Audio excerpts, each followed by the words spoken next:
आप सभी का स्वागत है सबलाइन क्लासेस में। आप देख रहे हैं ईवीएस फर्स्ट पेपर सीटेट 2021 की आंसर की। और अगर आपकी सीरीज के है तो ये पेपर आपके लिए ज़्यादा आसान होगा, बाकी लोगों को अपने हिसाब से क्वेश्चन ढूंढ के टिक करने होंगे। तो यहाँ पर देखिए ईवीएस का पेपर है, कुछ 2 या 3 क्वेश्चन ऐसे थे जो काफ़ी कंफ्यूज करने वाले थे, बाकी तो लगभग लगभग ठीक थे। जो कंफ्यूजेबल हैं उनके में मैं अभी आपको आगे बताऊंगा कि वाकई में क्या सही रखेगा सीटेट, लेकिन 2 या 3 क्वेश्चन आपको कंफ्यूज करेंगे आगे भी। ठीक है, तो चलिए देखते हैं क्या है पहला क्वेश्चन। ईवीएस में मानचित्रण कौशल, ईवीएस में मानचित्रण कौशल क्या करता है?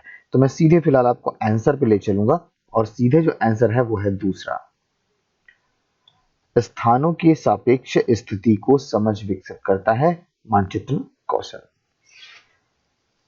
कक्षा 5 के समय आमतौर पर अपना दिया हुआ कक्षा कार्य नहीं करता, मुद्दे को हल करने का सबसे अच्छा उपाय क्या हो सकता है?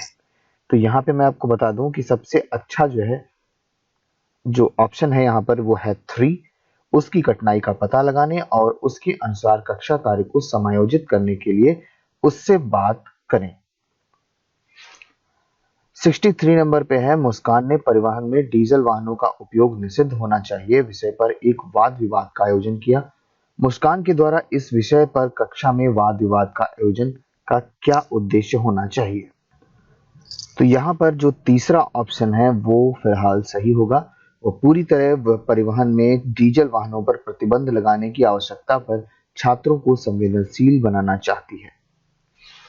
कुछ हजार साल पहले भारत में तालाबों के निर्माण में अल्बेरूनी के अवलोकन के आधार पर कक्षा 5 के ईवीएस के पाठ्यपुस्तक में एक अनुच्छेद है। इस अनुच्छेद को शामिल करने का क्या उद्देश्य होगा? तो यहाँ पे मैं आपको बता दूं कि कौन सा ऑप्शन सही होगा। तो यहाँ पर आप ये जो बी वाला ऑप्शन है, शिक्षार्थियों के उनके अवलोकन रिकॉर्डिंग में सुधार करने में मदद करता है, ये वाला आप हटा दीजिएगा। बाकी ए और सी और डी यहाँ पर तीनों सही हैं। इस हिसाब से आप फोर्थ यानी कि ए सी डी ऑप्शन लगा सकते हैं। ईवीएस की एकीकृत प्रकृति सहायक है, तो ईवीएस की एकीकृत प्रकृति किस चीज में सहायक है ये यहाँ पर आपको बताना है। तो मैं आपको बता दूं, यहाँ पे पहला ऑप्शन बिल्कुल सही है, शिक्षार्थी केंद्रित उपागम का पालन करने और संकल्पनाओं की अधिक संख्या में परिचय देने में। अगला क्वेश्चन है, निम्नलिखित में से क्या ईवीएस में आकलन एक व्यापक संकेतक नहीं है? तो यहाँ पर सबसे जो ठीक आंसर है, बेस्ट आंसर रहेगा वो रहेगा न्याय के प्रति सरोकार जो है वो व्यापक संकेतक नहीं है ईवीएस में। पर्यावरण अध्ययन में प्रश्न करने को एक युक्ति के रूप में उपयोग किया जाता है। ठीक है, प्रश्न करने को किस लिए उपयोग किया जाता है? वैसे तो यहाँ पे दो मुझे सही लग रहे हैं, एक तो जो दूसरा है वो सही लग रहा है और फोर्थ भी सही लग रहा है। तो मैं यहाँ पे फिलहाल कंफ्यूज हूँ कि वाकई में क्या सही होना चाहिए, लेकिन फिलहाल मेरा जो बेस्ट आंसर है, मेरी तरफ से जो आंसर है वो आप लगाइए, कक्ष में जिज्ञासा को बढ़ाने के लिए। तो फिलहाल यहाँ पे ध्यान खींचने के लिए भी सही हो सकता है, लेकिन आगे क्या होता है वो देखेंगे। अपनी कक्षा में 50 से अधिक छात्रों के साथ वाणी उन्हें एक ऐसी गतिविधि में जोड़ना चाहती है जिससे सीखने को बढ़ाने के लिए अधिकतम संख्या में इंद्रियां शामिल हों। निम्न में से कौन सा क्रियाकलाप उपरोक्त कार्य के लिए ठीक होगा? तो 68 में सबसे अच्छा जो बेस्ट आंसर रहेगा वो होगा सेकंड, यानी कि नजदीक के स्थान के लिए क्षेत्र भ्रमण का आयोजन करना। तो आपका दूसरा यहाँ पे सही हो जाता है। इकरा अपने शिक्षार्थियों को ईवीएस में समाचार पत्रों और पत्रिकाओं को पढ़ने के लिए क्यों प्रोत्साहित करती है? तो इसमें सही से सही आंसर है कि ये शिक्षार्थियों को उनके अपने संसार से जोड़ने में सहायता करती है। नीचे दिए गए कौन से एक राज्य में तोरांग का अर्थ है जंगल? तो मैं आपको बता दूं, इसका सही आंसर है झारखंड। तो मैं झारखंड बता रहा हूं, अगर उसका ऑप्शन तीसरा चौथा कुछ भी सही है, लेकिन झारखंड जिस नंबर पे है वो सही है। तो नेक्स्ट क्वेश्चन है, आपका घर एक्स पर स्थित है और आपका विद्यालय वाई पर स्थित है, यद्यपि आपका विद्यालय ठीक सामने है। तो यहाँ पर सीधा सा ये जो क्वेश्चन दिया है बड़ा सा, तो मैं सीधे आपको आंसर बता दूं। इसका जो सही आंसर होगा वो 100 मीटर ठीक पश्चिम यानी कि 100 मीटर ड्यू वेस्ट होना चाहिए। और चलते हैं हम अपने नेक्स्ट क्वेश्चन की तरफ।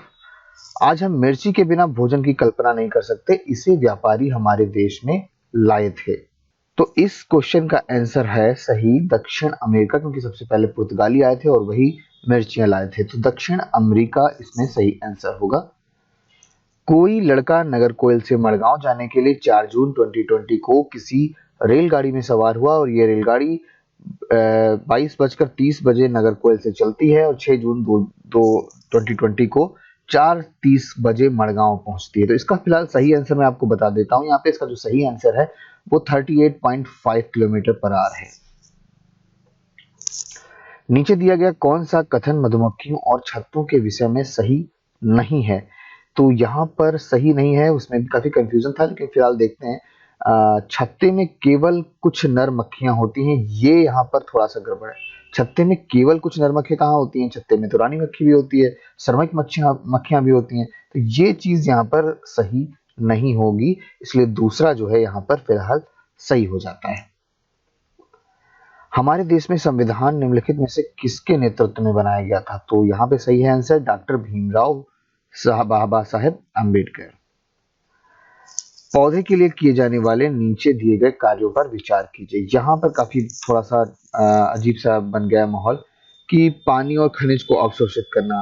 तो पानी, अगर हम डी ऑप्शन पकड़ें तो पानी और खनिज को तो अवशोषित करती हैं, तो इस हिसाब से डी सही हो जाता है।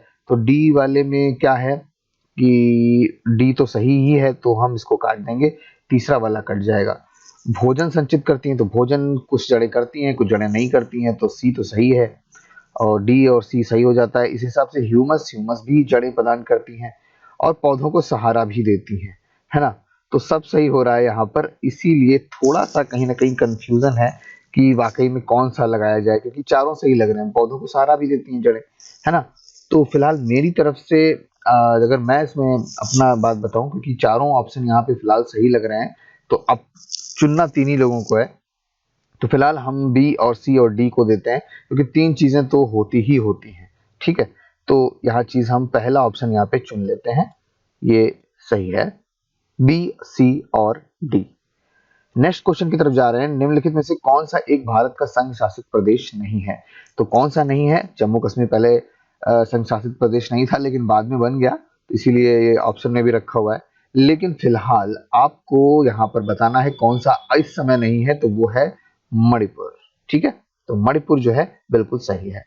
निम्नलिखित में से कौन सा कच्चे तेल या पेट्रोलियम के उत्पादक हैं? तो यहाँ पर भी बॉम्बे हाई और पश्चिम बंगाल का नाम तो अच्छे से आ सकता है, ऐसा नहीं है कि असम और उड़ीसा का नाम नहीं आता है। और इसमें गुजरात, तमिलनाडु तो खैर नहीं है। चलिए, इसमें फिलहाल तीसरा ऑप्शन बिल्कुल सही है, 78, बॉम्बे हाई और पश्चिम बंगाल सही है। निम्नलिखित में से पक्षियों का वह समूह चुनिए जिसका प्रत्येक सदस्य हमारी तुलना में 4 गुनी अधिक दूरी की वस्तुओं को स्पष्ट देख सकने योग्य है। तो बहुत ही सरल है, बाज, चील और गिद्ध यानी कि ईगल, काइट्स एंड वल्चर, ये तीन जो हैं वो 4 गुनी अधिक दूरी पर देख सकते हैं। पोचमपल्ली भारत के दक्षिणी राज्य का एक कस्बा है जो सुंदरता की डिजाइन की गई चमकदार रंगों की पोचमपल्ली साड़ी और विशेष प्रकार की बुनाई, जिसमें पोचमपल्ली ही कहते हैं, इसके लिए प्रसिद्ध है। यह कस्बा अब किस राज्य का भाग है? तो बड़ा कठिन है, खास तौर से जो उस साउथ इंडिया में है वो बता सकते हैं, लेकिन इधर जो है थोड़ा कठिन है। लेकिन फिलहाल जो सही आंसर है वो मैं आपको बता दूं, सही आंसर है तेलंगाना। पहला इस समय तेलंगाना का जो है वो भाग है। निम्नलिखित में से किस खाद्य पदार्थों में उस समूह को चुनिए जिसमें प्रत्येक सदस्य में लौह तत्व की प्रचुर मात्रा पाई जाती है? तो यहाँ पे चौथा ऑप्शन बिल्कुल सही है, आंवला, पालक और गुड़, आंवला, स्पिनिच एंड जैगरी। नेक्स्ट है, निम्नलिखित में से किसने मटर के पौधे के साथ प्रयोग किया और यह पाया कि मटर के पौधे में कुछ ऐसे लक्षण होते हैं जो जोड़ियों में पाए जाते हैं? तो बहुत ही सरल है, अगर आपने अनुवांशिकता पढ़ा है तो ये प्रश्न बहुत ही सरल हो जाता है, क्योंकि अनुवांशिकता के जनक भी ग्रेगर जॉन मेंडल को कहा जाता है। नेक्स्ट क्वेश्चन है, नीचे दिए गए एक राज्य के ग्रामीण लोग अपने ढालू छत वाले लकड़ी के मकान, मजबूत बांस के खंभों पर धरती से 3 से 3.5 मीटर की ऊंचाई पर बनाते हैं। तो बांस का जो काम होता है वो सबसे ज्यादा असम में होता है और वहां घर भी बनाए जाते हैं बांस के। भारत के मानचित्र और दिल्ली की स्थिति सापेक्ष गांधीनगर गुजरात की राजधानी और पटना बिहार की राजधानी दिशाएं क्रमशः क्या है? तो यहाँ फिलहाल जो सबसे सही आंसर है वो मैं आपको बता दूं, क्योंकि कुछ इस तरीके से मैप बनेगा, क्योंकि ये हो जाएगा सेंटर में दिल्ली, इधर हो जाएगा गांधीनगर, इधर हो जाएगा पटना, तो ये हो जाएगा उत्तर दक्षिण और दूसरा भी हो जाएगा दक्षिण पूर्व। तो दक्षिण पूर्व है और दक्षिण पश्चिम है, तो चौथा जो ऑप्शन है वो बिल्कुल सही हो जाता है।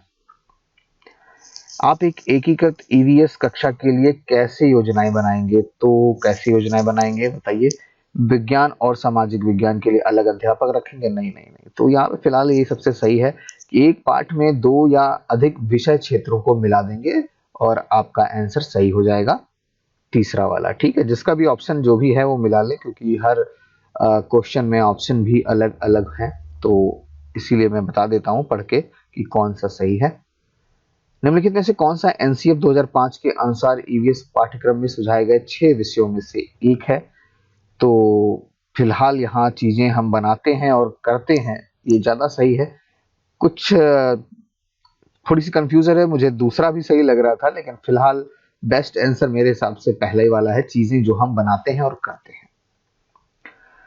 उपाख्यान अभिलेखों में क्या नहीं दर्ज है? तो 87 में आपको बताना है कि जो एनेक्डोटल रिकॉर्ड होते हैं इसमें क्या दर्ज नहीं करना चाहिए।